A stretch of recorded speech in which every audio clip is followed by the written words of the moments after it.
Right, as I mentioned earlier, Omicron continues to make international headlines. And for more on this reality, I have Kim YEON-SEUNG here in the studio. YEON-SEUNG, welcome back. Good to see you again, Sunny. Right, so I hear more countries have reported cases of Omicron.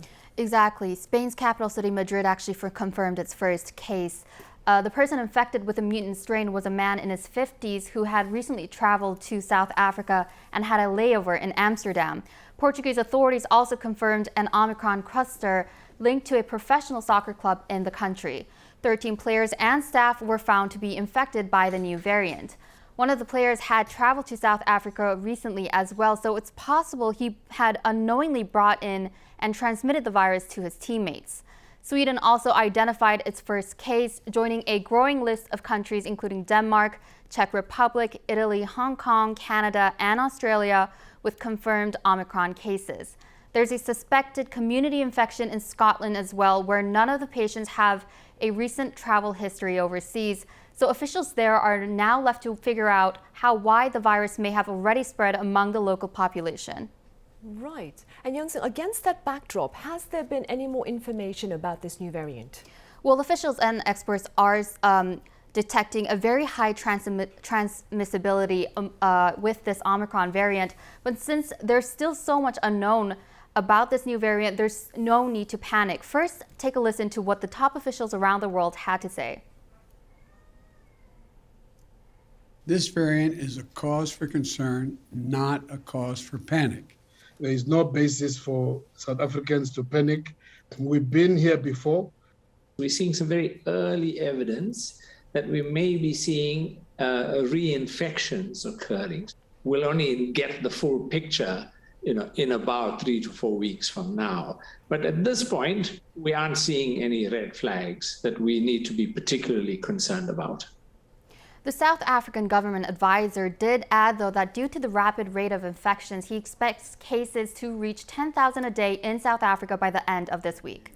Right, I see. So what are some of the latest actions then being adopted perhaps by the international community in light of Omicron?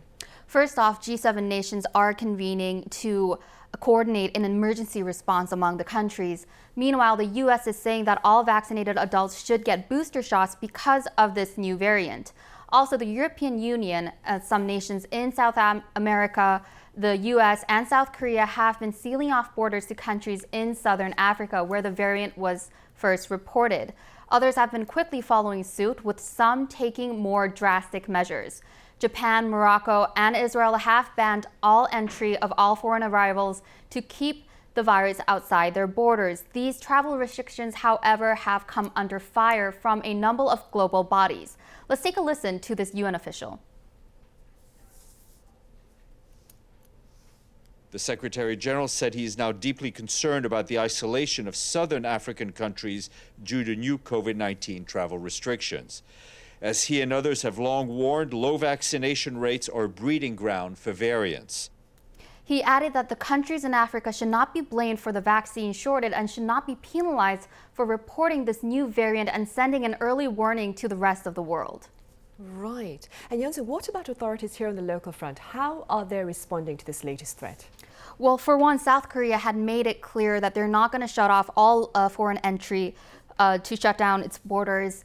But it did impose travel bans on 8 countries in southern Africa. This includes Botswana, Eswatini, Lesotho, Mozambique, Namibia, South Africa, Zimbabwe, and Malawi. 333 travelers from these countries had entered Korea in a 4-week period this month, but none had shown signs of COVID-19 infections. So currently, there are no suspected or confirmed cases here in the country. Right. Okay, YEON-SEUNG, thank you for now, but stay with us for the broader talks.